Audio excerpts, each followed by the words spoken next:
introduce who is up here. Tyler, you first. Okay, hello everyone. I am Tyler. This is my sign name. I'm a senior here at Portland High School, and I am the vice president of Junior NAD. And hi, my name is Marina, and this is my sign name. I'm a senior here, and I'm the president of Junior NAD. And I'll switch. Hi, my name is Cameron. I'm also a senior, and I am the treasurer for Junior NAD.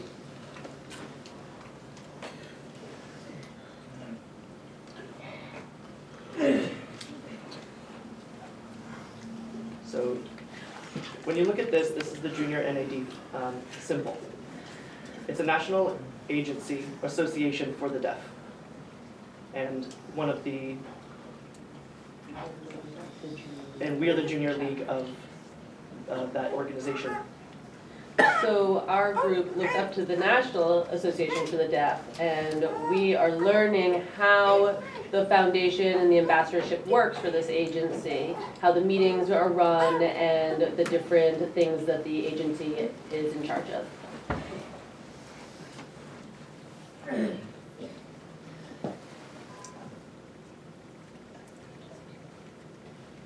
We're basically trying to figure out where the deaf community fits in and how we can make the best possible futures for our youth.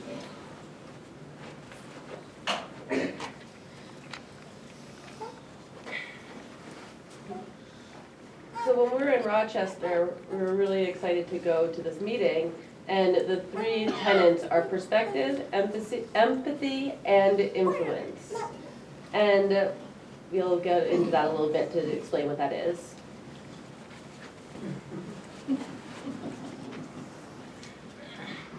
So if we can just elaborate a little bit before the conference. We were a little nervous, but we were really thrilled to be going to meet people and to gain new experiences and to learn everybody's stories. I am typically a spoken language communicator, but I do sign, and I felt really nervous that I wasn't going to be able to understand because I wasn't used to the language. But I had a really good time speaking in sign language there. We drove 10 hours to Rochester, and we were really excited on the drive. We're going to see some old friends, plus we're going to be able to have a chance to make new friends, and we're really excited to see people, especially since we had gone to EYF the summer before, which is Explore Your Future. And going in, it was just so much fun to get that opportunity to mingle with a whole bunch of deaf teens and meet people and watch presentations. It was really quite an amazing and enjoyable experience. And before I went to the Rochester Conference, I was really elated. I was excited to go, to meet new friends, to meet new people. I feel, I've been in the Baxter Program for a really long time, and I wanted to get out and see more, and now this is finally an opportunity to do so. I've been to different basketball tournaments, and I've met people there, and so on and so forth, but there were so many deaf people, more than I could even count or imagine there, and I had a wonderful time. So now, what did we do at the Rochester Conference for 3 days? These are all of the workshops and special projects. Deaf ambassadors from all over the USA came and they explained their experiences. They talked about becoming successful, talking about their lives. Yes. I just want to make sure everyone has an opportunity to see everything here.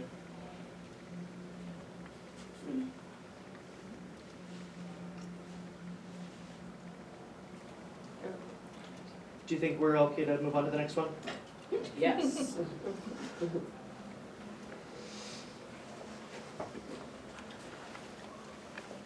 So this is one of the things that we went to. This is and it was a conversation about using social media, which we hyphenate into SM, abbreviate into SM, and how to use it responsibly, to check the news, check on current events and so on and so forth, and how a lot of people find that social media is a bad place to go because there's a lot of harassment and cyberbullying, especially for those who have disabilities who can get offended by a series of different comments and statements that are said online. And this is just a workshop that we went to that helps some people figure out, you know, if somebody is saying something good and if somebody's saying something bad, and how you react to the comments, you know, and how to avoid yourself saying mean or hurtful things. And we did a short activity talking about power words and how people can react.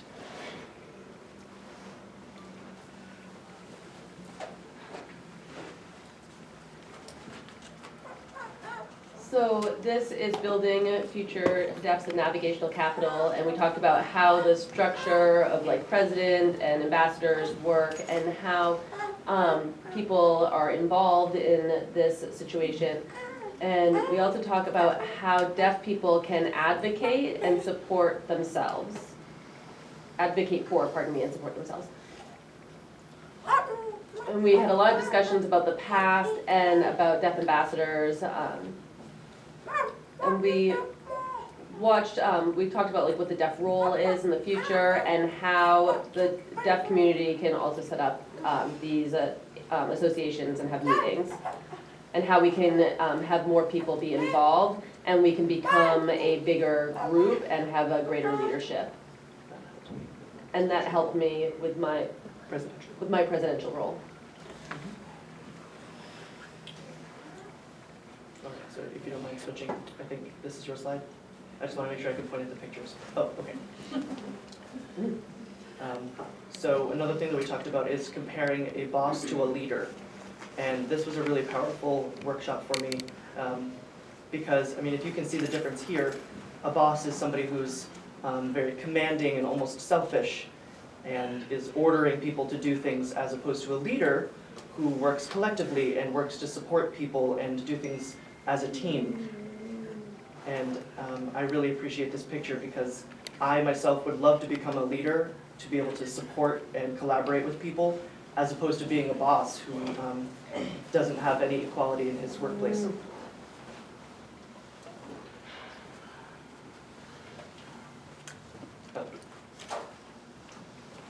And the next one is talking about this woman who is deaf and blind and has toured and visited many, many different places by a bike. She's also a racer as well. And the quote here is, "Life is a destiny." And basically, if you have some sort of goal to, for example, get a house or have a nice job or have something nice or any sort of life purpose, I mean, everything is a journey, and eventually you'll get to your destination. So, for example, for me, I took this because I want to graduate, and of course, I have to pass my tests, and I have to attend classes, and I have to be there on time. I need to have good manners, and I had to go through this whole journey to eventually get to my destination, which is graduation.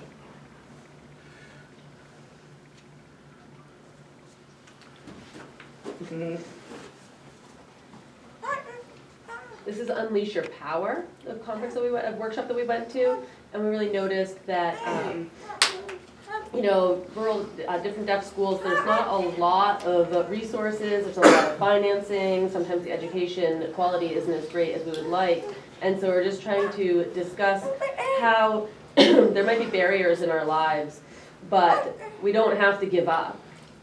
We can, you know, collaborate with other people, we can get support from other people, from other departments and programs, and as far as like money, we can fundraise, we can ask for the community and the government for help with financing for our different services and projects that we want to work on. We can really advertise and market ourselves, and we can try to get our goals across in different ways.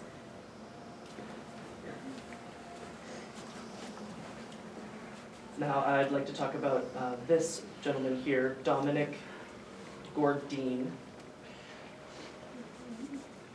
And they were awarded Deaf Junior NAD Ambassador for the second year. And it's a 2-year position as well. And I really look up to this person because they've been through a really hard life His brother was incarcerated when he was 14 because he witnessed a murder, and he had to fight and advocate for his brother. And actually, one time that happened, he had gone to court, and somehow, they proved that he was, he got aggressive, and when he got aggressive, he moved his arms to sign something, and a handcuff came off and hit a person, and he was wrongfully accused of some sort of abuse due to that.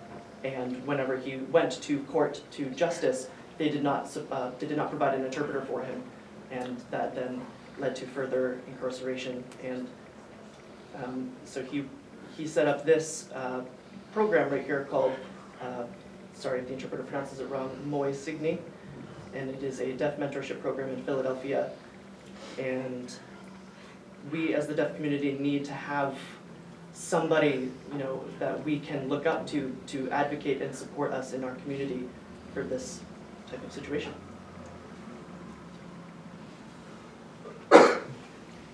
Another thing that happened, honestly, I never thought that I would ever meet a famous deaf person, let alone this newscaster, Alex Abuchuchan. Yes. Don't get to mispronounce the name, I apologize as the interpreter, but he is a very, very nice and genuine person, and he tends to upload different videos, and he actually did upload videos of me and Marina to their Deaf Bing video stream, and I never expected that we'd ever be in any of his videos. Yeah, and when I actually heard that he was going to be coming to Rochester for this conference, I was really excited to meet with him. And he did a brief presentation at first, and then we separated into different groups. And in the group that I had, which was interviews and whatnot, just how you would set up a newscast and how you would interview somebody. And then we also had Deaf Bing, which is just some blurbs about things that commonly happen in the deaf community. And he explained on how the video processing worked, and I worked mostly behind the scenes. And it was really nice to be able to have an opportunity to hang out with him and get this picture.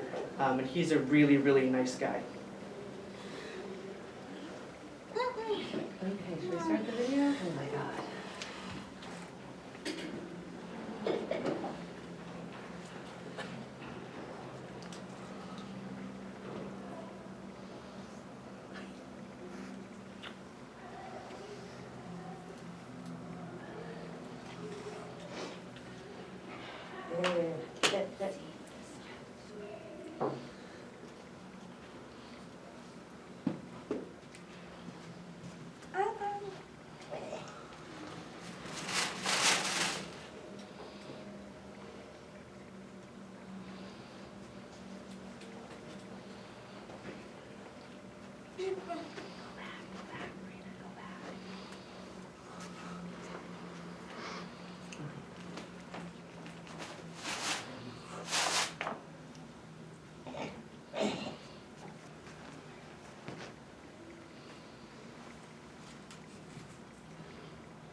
So did everybody see all right?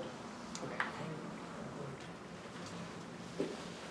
So next we did a roundtable discussion. We were talking about different ideas and brainstorming potential things that we'd like to propose that will improve our future as deaf youth.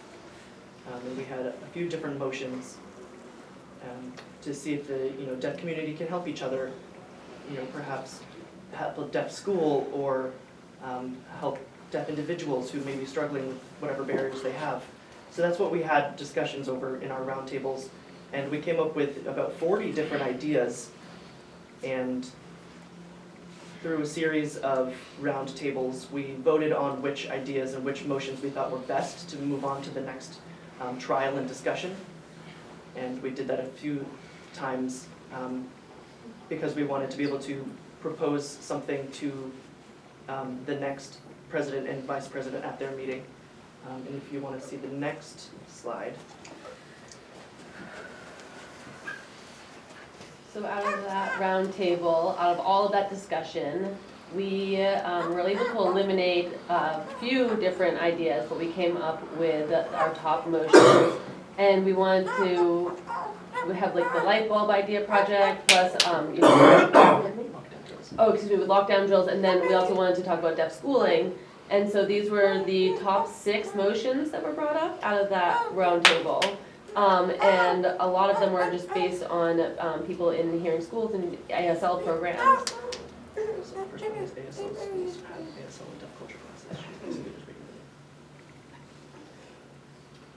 So in general, all TV should have closed captions, was a big one.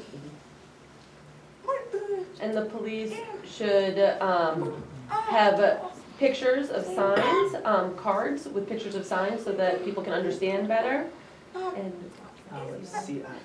cochlear implants, they should have more explanation and information about the risks when that is being explained to parents.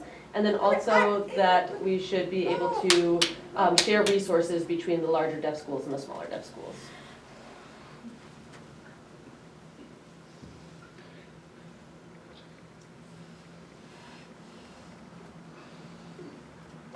So perspective, empathy, and influence. The reason why we talk about perspective is because when you think about perspective, you have different understandings of a situation. And so when we bring ideas to Rochester, everybody has a different perspective of similar ideas and what things could look like, and maybe signs are different, or the actual idea could have a little bit different meaning. And so when you kind of like step out of your own perspective and you look at other people's perspective, you can gain a wider understanding. The word empathy, or to empathize, here, the Baxter Program, I mean, comparatively, it is pretty small. And I know there's a lot of deaf mainstream students out there, and being able to not be so independent or isolated, and to have a better understanding of everybody and what they're going through helps us, keep our networking open.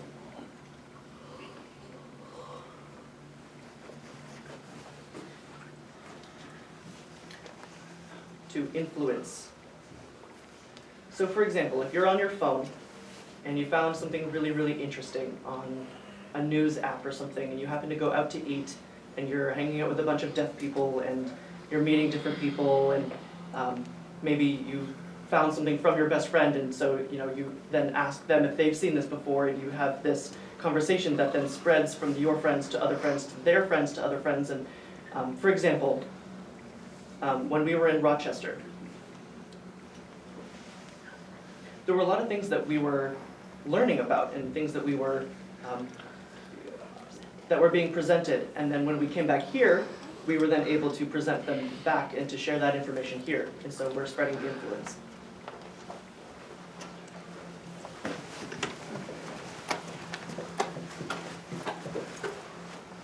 Thank you. All right. Yay, great, thank you guys. So just shortly I'll introduce myself. My name is Emily Blakely, and I am working with the public school outreach program. And yes, and I'm the junior NAD advisor, and I can't believe how fast things are going by here, wow. So just a little story about the two of us. This is also an advisor, I guess I should let him introduce himself. Hello, hi, I'm Kevin Bolin. And I'm thrilled to be here, and really I'm amazed by the work that I've done with Emily on Junior NAD, and we've been working together since October, I believe, and it's been such an enriching experience, wow. So just, we wanted to comment, you went to the conference, and what we were able to take from that conference and bring back here is just great. So, I mean, I had been to the conference before. I think we had some different ideas in talking about so we were in Nebraska for another conference, in Iowa, and they don't have a deaf school in Nebraska, and Iowa does. They have a giant deaf school, so, and it's just right over the border. So most of the Nebraskan deaf children go to the school in Iowa. And so we're trying to think about how to coordinate that through Junior NAD and to have representation from both those states. So I think altogether maybe there was like 40 Junior NAD members, and so we're trying to figure out, okay, so how does that influence ideas if we bring them to the conference, like how do those ideas in general like compare with New England, right? Because how can we collaborate, and with video technology it's really great, and so we're just trying to get different ideas about different programs that we can establish and work through, and how we can grow our students' growth and learning through other people in deaf people from neighboring states and across the country. Yeah, and one of our biggest concerns, you know, when it comes to junior NAD here in Maine so far, is that the program is very limited here to mostly Portland High School. But we need to have more than just that. We need to expand, we need to resize, we need to decide how to network. And so through MECDHH and their public school outreach program, we've been able to have junior NAD sort of collaborate and expand our junior NAD to be more statewide. That way more students have the opportunity to be involved in this organization, but really benefit through the long run. So Emily and I have been doing a lot of connections through KLM as well to expand our membership. And we really just wanted to recognize these 3 students right here who, honestly, I mean, I've been here for 1 year and Emily's known them longer, but I mean, just in the past, you know, that 4-day conference, I can see that their personalities have really grown and shined, and that they are ready to become ambassadors to this community, and really they're ready to work in the deaf community of Maine, to all over Maine, to help build our story. And you know, that story of the caterpillar that kind of struggles to climb its way through its life until it starts to actually, you know, gain the nutrients that it needs. And right now I think we're kind of changing our perspective and gaining those nutrients we need by being better role models and peers, and brainstorming on how to develop ideas in our community. And I think our little caterpillar is becoming a butterfly, and these students are now ready to go out into the world and lead. Yeah, it's very impressive. Thank you, guys.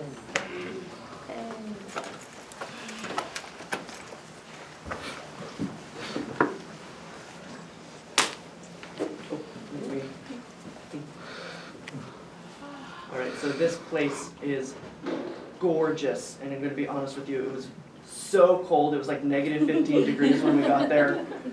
But when we did get there and we kind of looked around, we saw a couple of waterfalls, just like this one. You can see it in the background there. It was gorgeous, and it was loud. And, I mean, deaf people felt the vibration just from the ground, which was very cool. And in this picture, you can see, you know, our faces were half smiling because we're trying to open our mouths as much as we could. Yeah, just got to defrost. Thank you. Thank you.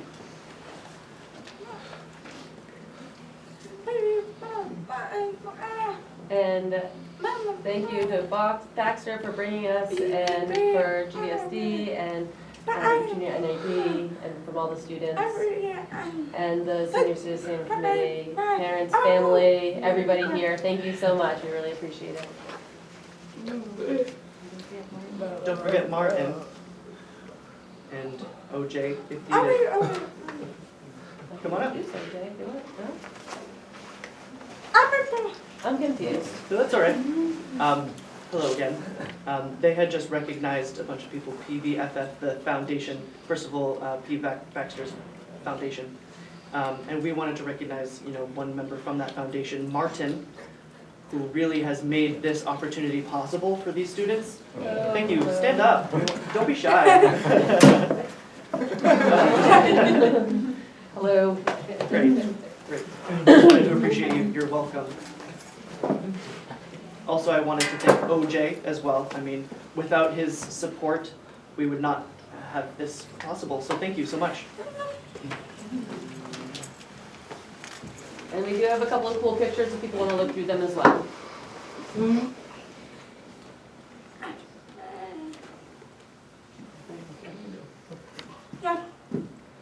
Are we opening for questions, or?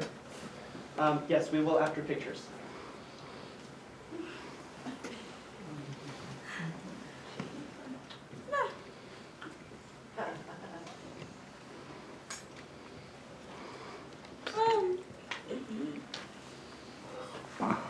questions are later. After the pictures.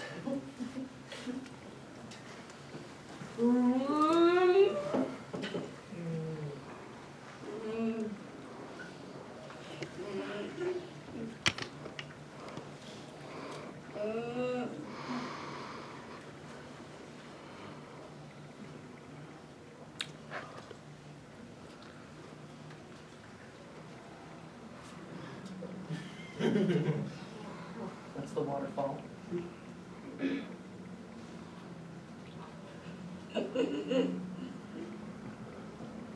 This is the first day of the Junior NAD Conference.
I sat in the way back so I could see. And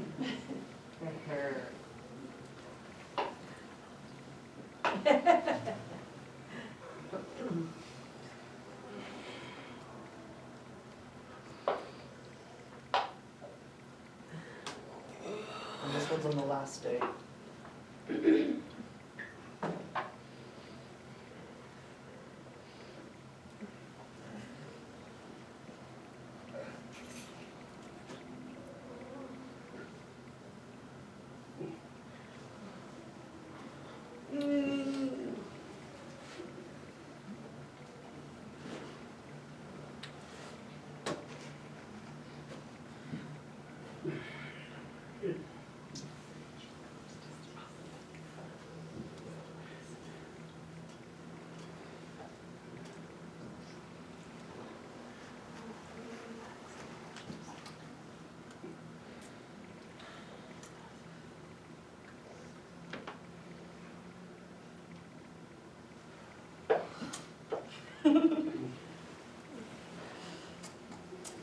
We're really packed in there.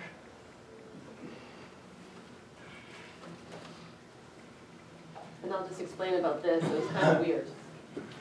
So this right here, that is an old 100-year-old boat that had capsized. And it was like maybe a week before Junior NAD in Rochester, they were looking at the news, they found that that boat had just kind of come up and was visible. So because, and it was, you could see it in the river. So when we were driving over, we were trying to look and see where that boat was because it was now visible. Who was it? Was it you, Kevin, that took the picture? So thank you for taking that picture. But yeah, it's good. I guess it's good enough if they kind of see it, but it was interesting.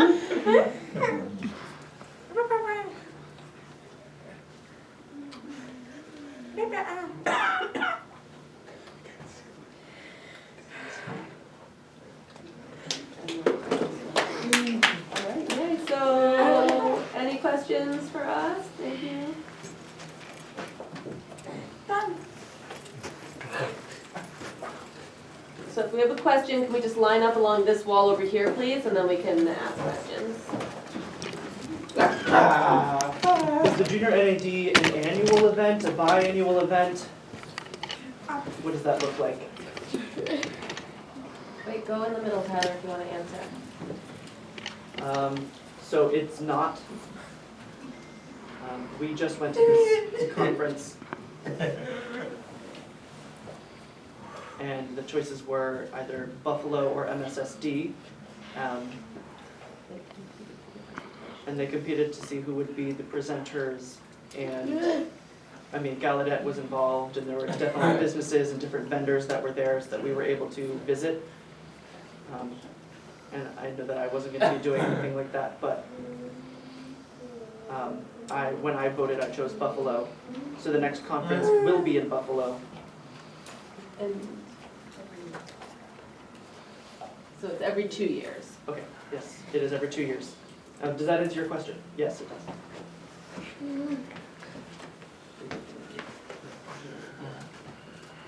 does. So in the first picture, there's one of Cameron. Where is Cameron? Where was Cameron in the first picture? Let's go back and see.